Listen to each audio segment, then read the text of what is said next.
Did we die? Am I dead? Oh, okay. All right. We're coming out of Matthew 5. So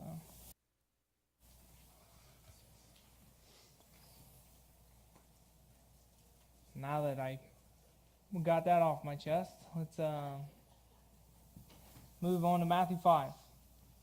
Matthew 5 is extremely important, and it speaks to exactly the things that we've already been speaking about today, right? Maybe not in a way that you would necessarily assume. However, when we're talking about the Sermon on the Mount, we're trying to be people that look most like what Jesus Christ is calling us to live for in life. But this truth that's spoken in these passages, remember, comes after grace. Jesus Christ the people, and he's provided them a relationship with himself. They're at the foot of the mountain, and he's already healed them. He's already been talking to them. They already have some sort of communion with each other, and then these truths come. So often we try and go the other direction, and we try and go truth first, grace second, and that's when you get the whole right? And you're like, follow the things that are in this. Why would I follow them? I don't even know who your Jesus is or who you're talking about, right? So grace comes to come to a recognition of the God that you're talking about first, then we following after these certain things. We got a car alarm going off. Everybody check your keys. Drop this mic thing.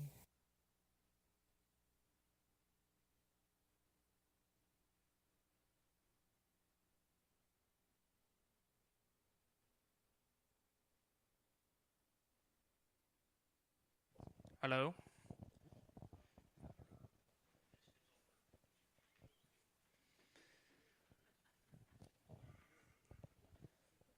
Chaos, man. I tell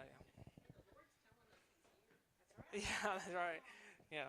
He's jumping on the cars. No, so, so, so truth comes after grace. And so Jesus Christ has already made himself known to these people, and so he's revealing them certain traits in which he sees in a kingdom people. He says, if you follow after me, you must look a certain way, and these are the ideals. And we've talked about a lot of them. We've talked about anger and divorce and oaths, right? Or oaths, I mean. And so today we're going to be talking about how we go in community with other people, right?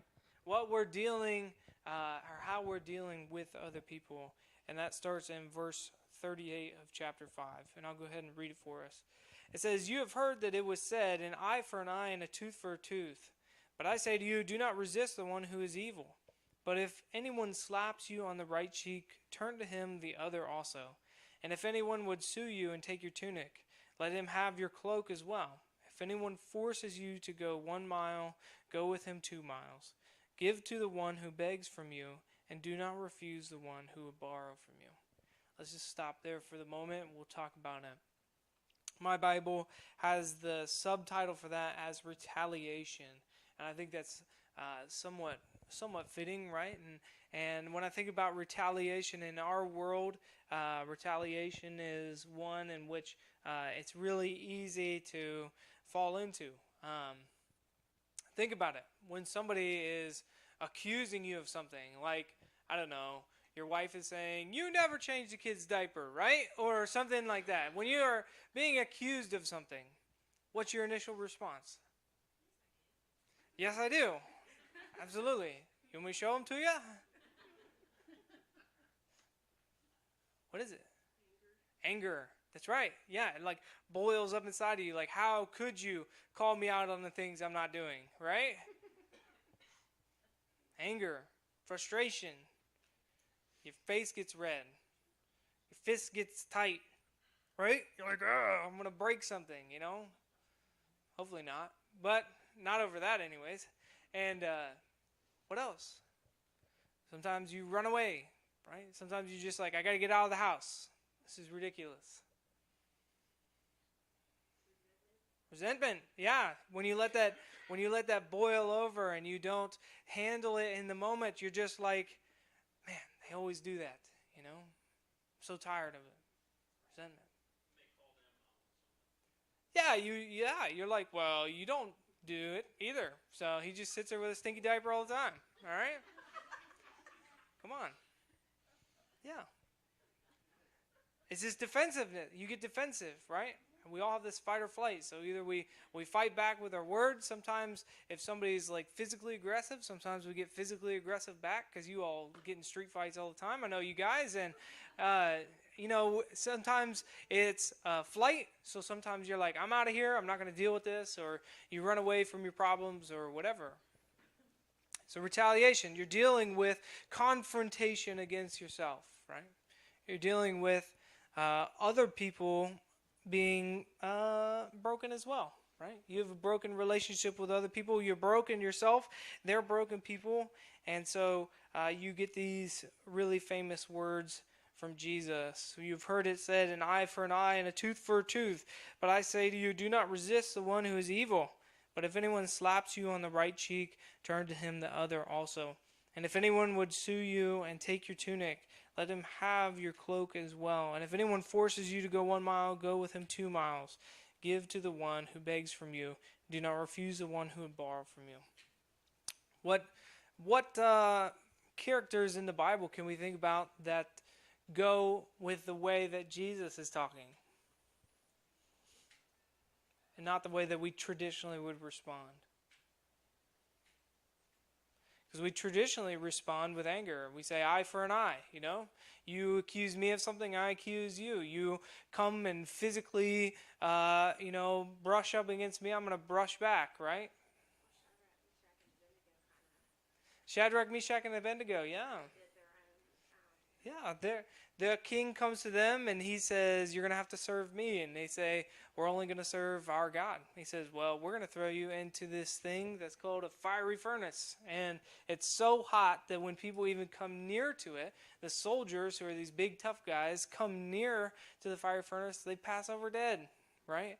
Like this is a seriously hot it'd be like a steel, I imagine like a steel plant or something like that, where you have these huge furnaces and it's just so unbelievably hot.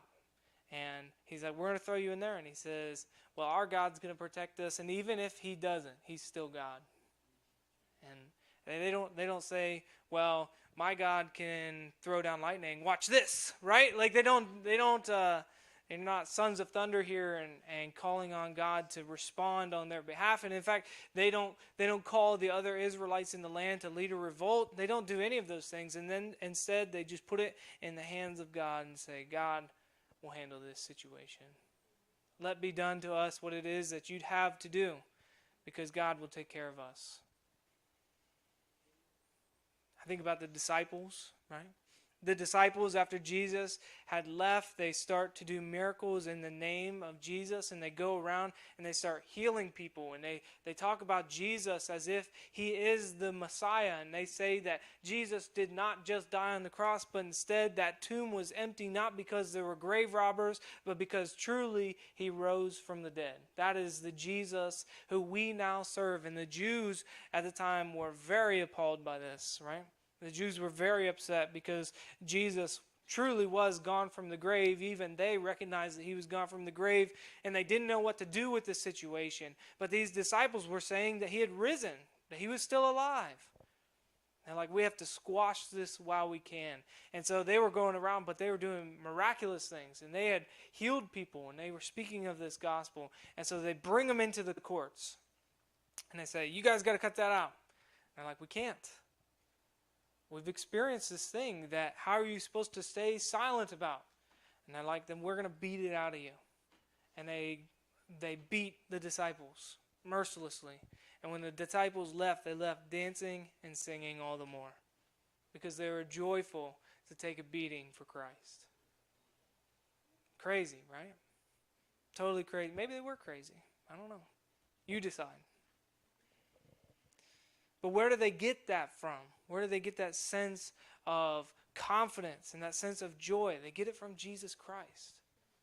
Because Jesus Christ, although we glamorize him and we talk about him because he is God, and surely he deserves all the glory because he is God, it does not mean that his life was at all wonderful. Jesus Christ was constantly moving, constantly dirty. It's not like they just had portable showers or something like that. They weren't living in an Airstream, you know. They were walking around in these dirty places, sleeping on floors. They were eating whatever food that people would give them, so they were dependent on other people and their finances and all those sorts of things, right? We don't want to talk about the nitty-gritty details all the time, but Jesus, when they had been surrounded by large crowds, he said, they are hungry, give them something to eat. And the disciples are like, we don't have any food, dude. You know, like, you know full well that we don't eat like kings. You know, we're walking around all the time. And he was constantly tired. I imagine he had lots of moments where he was physically exhausted from all the travel, all the talking, all the healing, right? Like, I'm sure that exhausts you. And so he's not living the most glamorous life in general, but also he has these nagging Pharisees who constantly want to kill him. You know, you have those kind of people in your life who just constantly follow you around and want to catch you in a lie and ultimately bring about your death, right? Like, that's crazy. But he had these people, and it wasn't just regular people. It was like a system in which he was supposed to be honoring, and he couldn't honor because of their untruthful ways in which they were living their lives. And so they wanted to destroy Jesus and the message that he was bringing. And ultimately, they get their way, right? Ultimately, they end up bringing him to court. They put him through a court process in which they can find him guilty of absolutely nothing. And they still, at that moment, decide to bring him to a tree. And before they could bring him to the cross where he would die, a very painful death, one of the most painful deaths in all of history, one of the most torturous, right? Which is dying on a cross. Before he even got to that point, they would whip him and beat him and put a crown of thorns buried deep into his head. He was absolutely tortured. And yet when he was on the tree, he cried out, "Father, forgive them, for they do not know what they do." That's who the disciples are following after. That's who Shadrach, Meshach, and Abednego, although they had not seen Jesus Christ as person, they knew of that same message back then that Jesus Christ was going to bring into the world. And they were even modeling their life after then. They're following this Jesus who, by all accounts, had enough power to take himself off of that tree. He could have walked right amongst them. And in fact, there's moments in the Gospel of John in which they're going to stone him. They have him up on the edge of a cliff, and they're going to stone him or throw him off, and he just walks right among them. It's a miracle. It's miraculous. He's God. He could have walked right off that tree. He could have left between any of the beatings at any time. He could have called down angels from heaven. The same angels that cried out and sang glory to God in the highest at his birth could have come there at the end of his life and saved him from the moment of death that he was experiencing. And instead, he went through it because he knew of the gift that he was giving all of us. He knew the reason for his death, and we, as a byproduct, ought to go to our own crosses in the same way.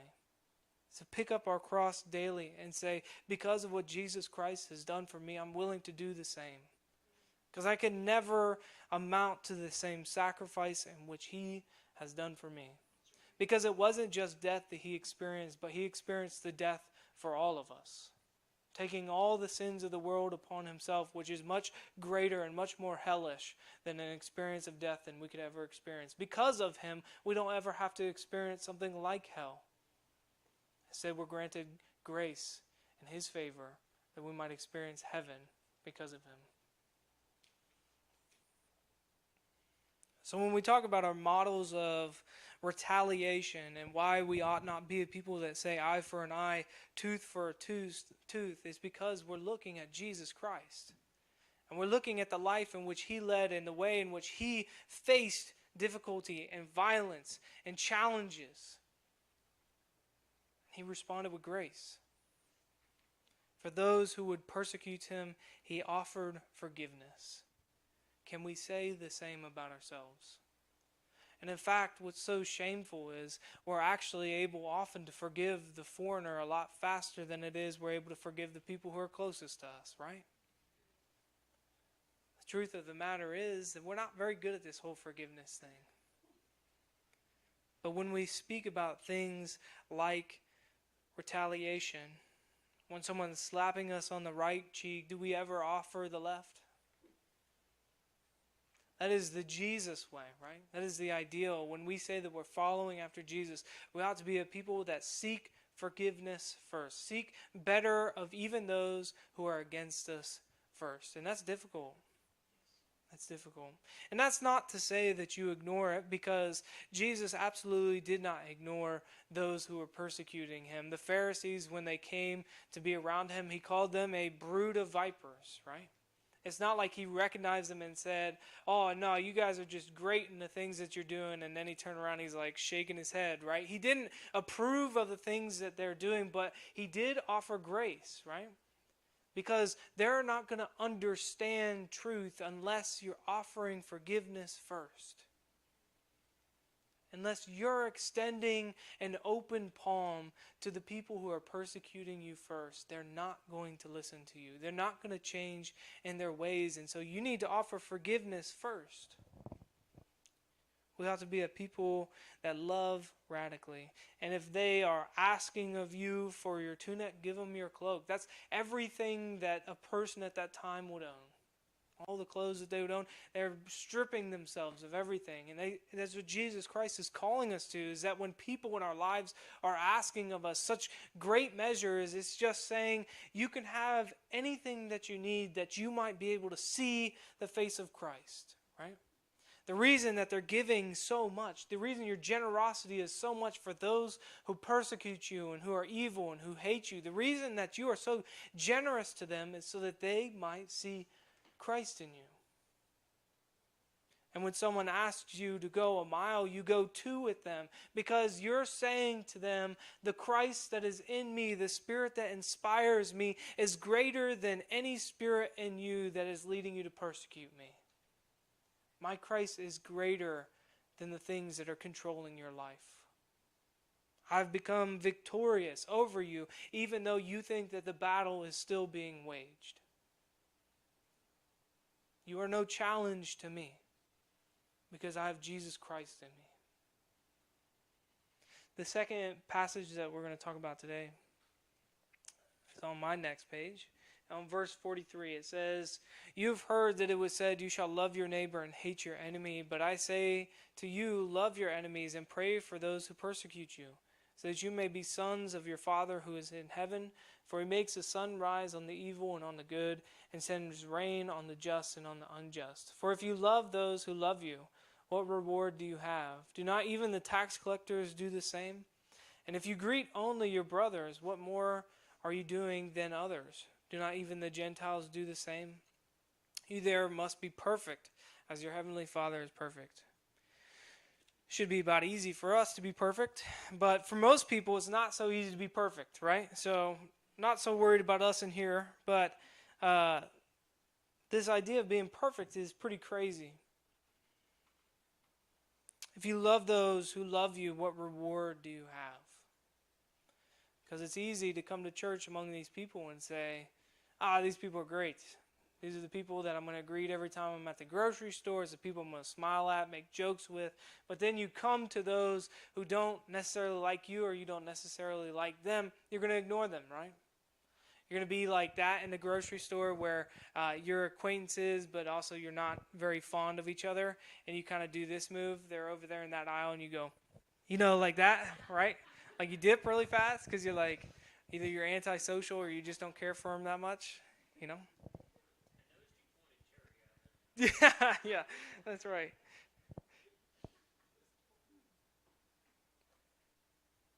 If you love those who love you, what reward do you have in that? Jesus is calling us to love the unlovables. Who were his disciples? Give me their jobs. Fishermen? Tax collectors? Physicians? Zealots? Right? Not fishermen? That's right. Laborers? Normal folk? Not necessarily people who are the most beloved, right? You think if Jesus Christ is God, the physical embodiment of God the Almighty, who would you picture as his disciples? Kings, priests, prophets. You think the greatest, the richest, the ones with the most influence, the ones with the strongest armies. These would be his disciples. Because he's representing the one who created all of the universe and the one who has given them even the authority in their own kingdoms. Surely he would go to the greatest of the civilization at the time, even breaking Caesar down to be his disciple. But instead he chose Matthew, a tax collector, one who is despised even by his entire community for the job that he chose.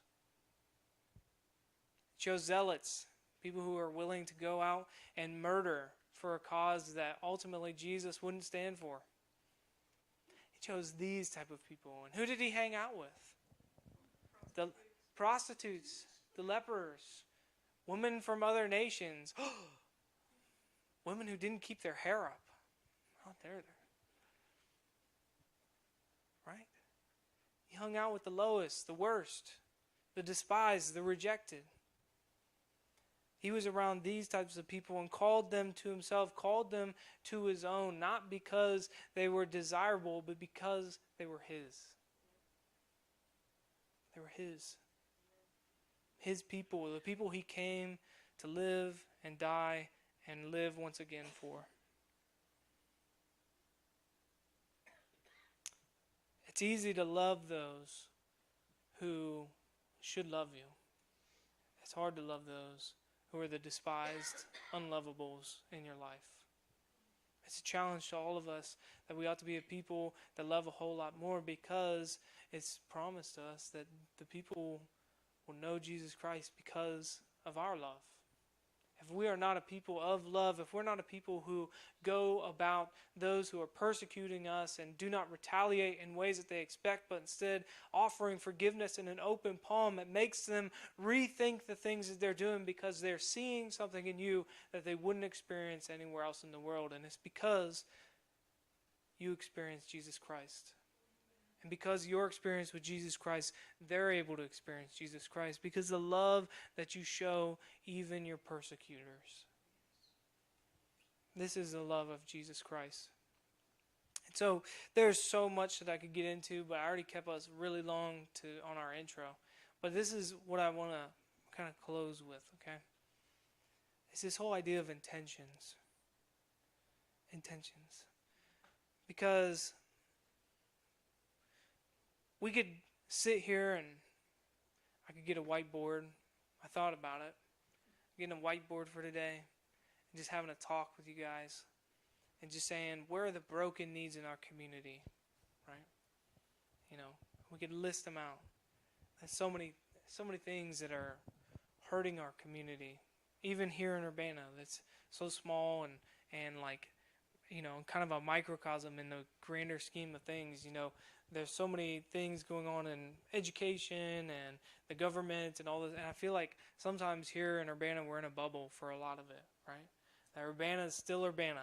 I feel like the only thing different is the cars, right? Like you go downtown, and I guess some of the burger joints are here, right? So some of you know exactly what I'm talking about. I hear about it every week. So, but like, sure, some of the shops have changed, but the buildings are the same.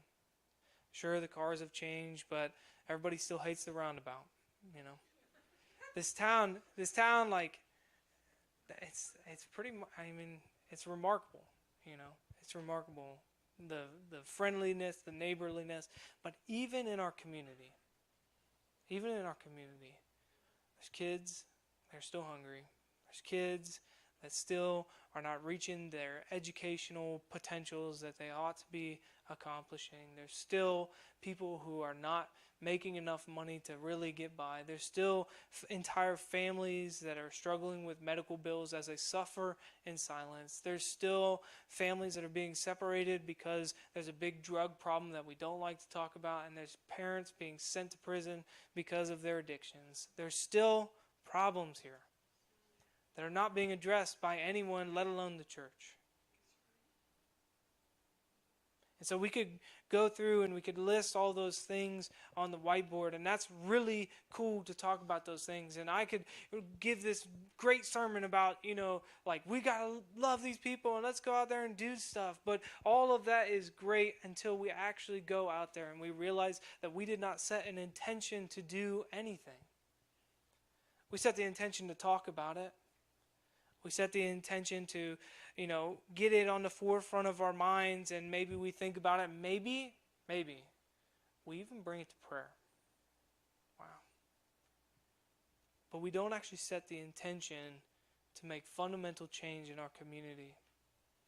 Because truth is, we don't love our community enough. Truth is, we don't actually love our community.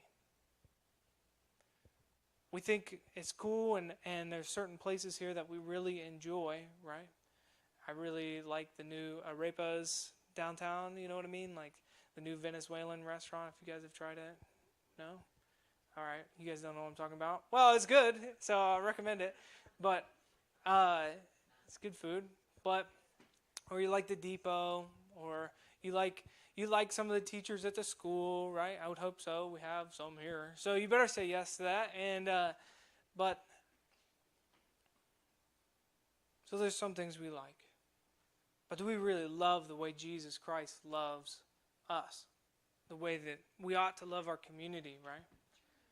Do we have that type of love where it wakes us up at night and we get so frustrated by what's going on in our community that we can't help but call somebody and be like, look, we got to come up with a solution for this.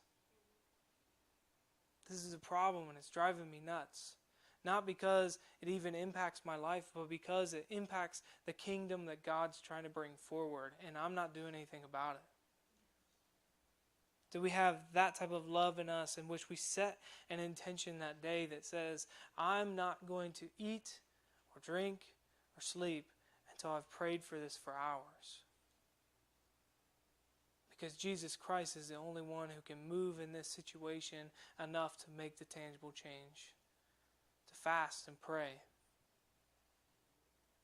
Are you broken up enough about the kids or the elderly or even the working families in our community to actually draw you into a place that says, I can't do anything else until this is changed. And so I'm going to give up time so that I can be a part of being the solution that Jesus Christ has for this place. Because He's called me to be His hands and His feet and to resemble Him with my love for others. And so it can't just stop at the people who are already sitting at your dinner table, because God gifted you those people, and what reward is that if you love your own family?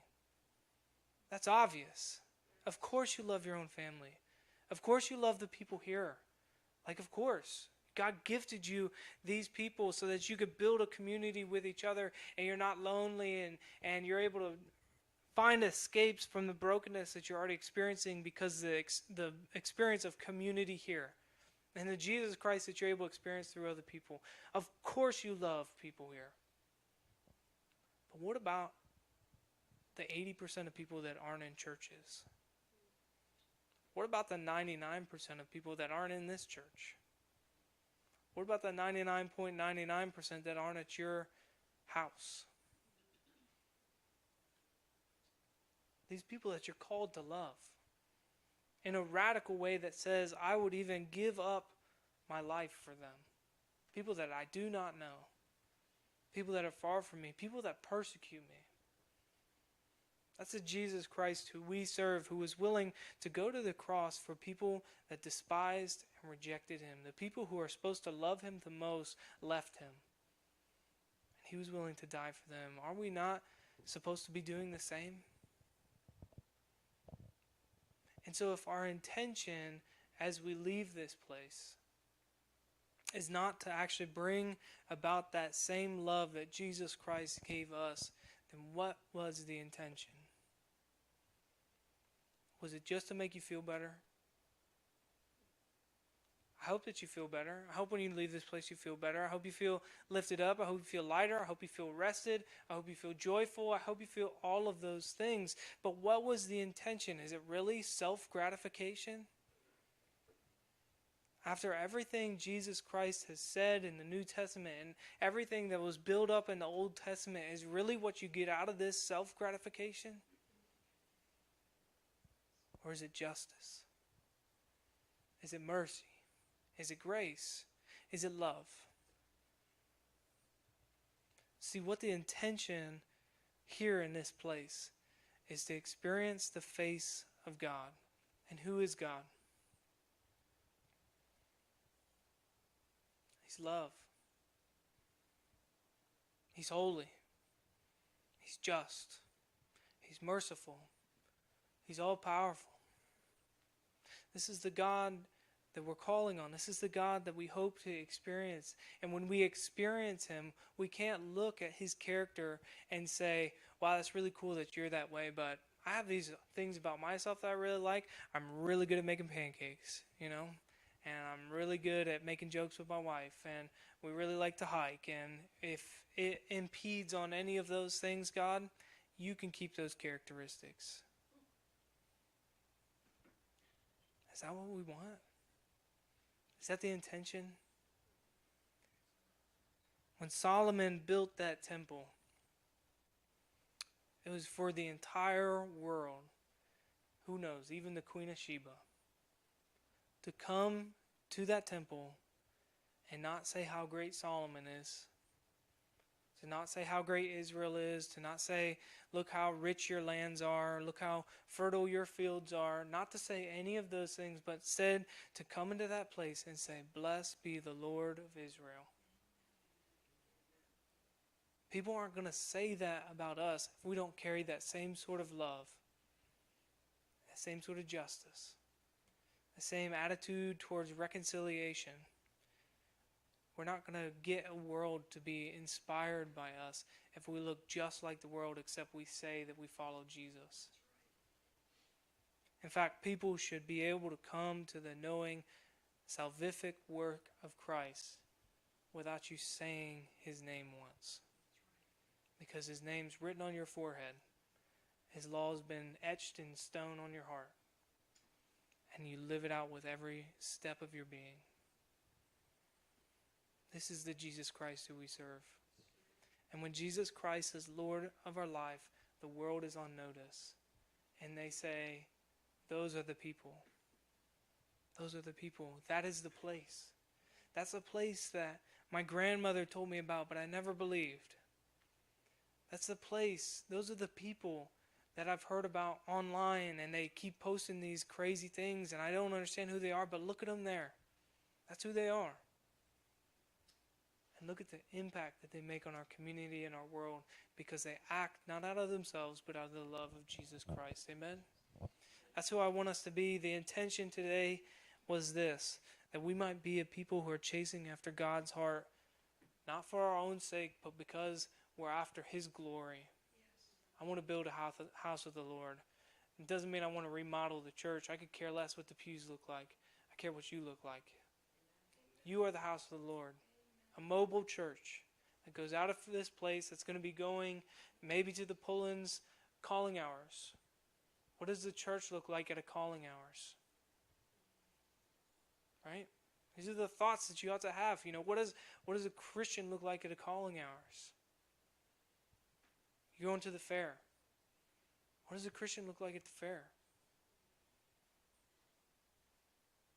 I don't know.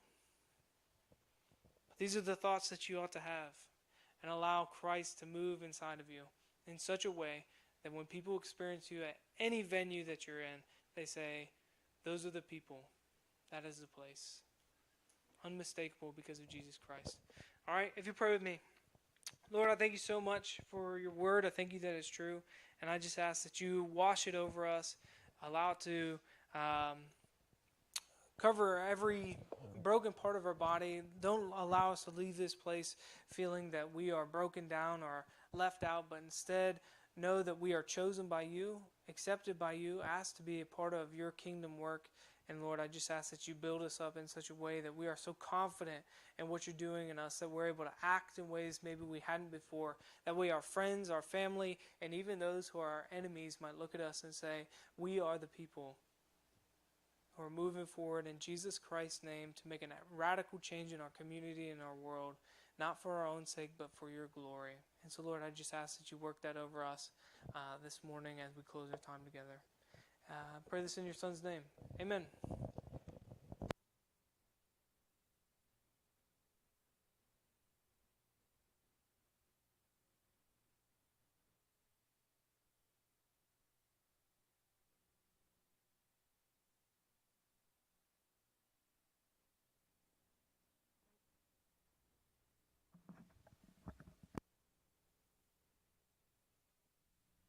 Hello.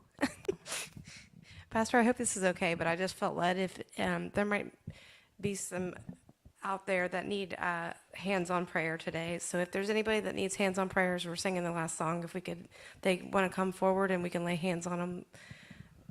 I felt that calling. Please stand up if you're able.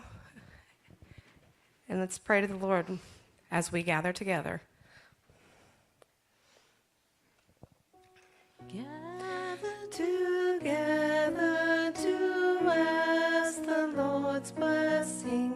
He chastens and hastens his will to make known the wicked oppressing. Now cease from distressing. Sing praises to his name. He forgets not his own.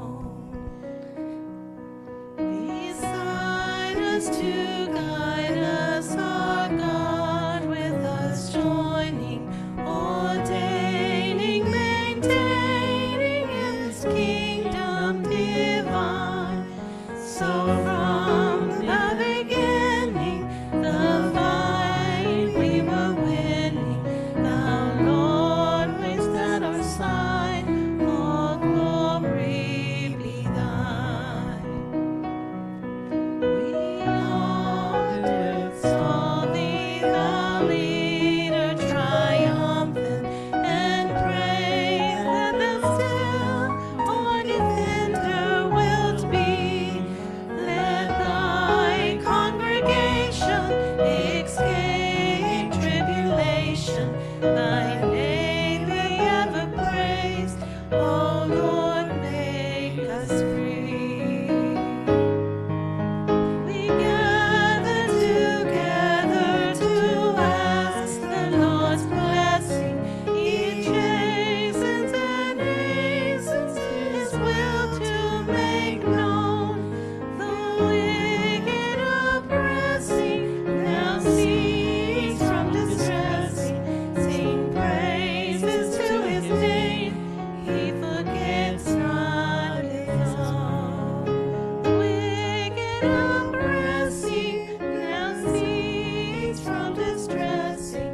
Sing praises to his name. He forgets not his own.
change.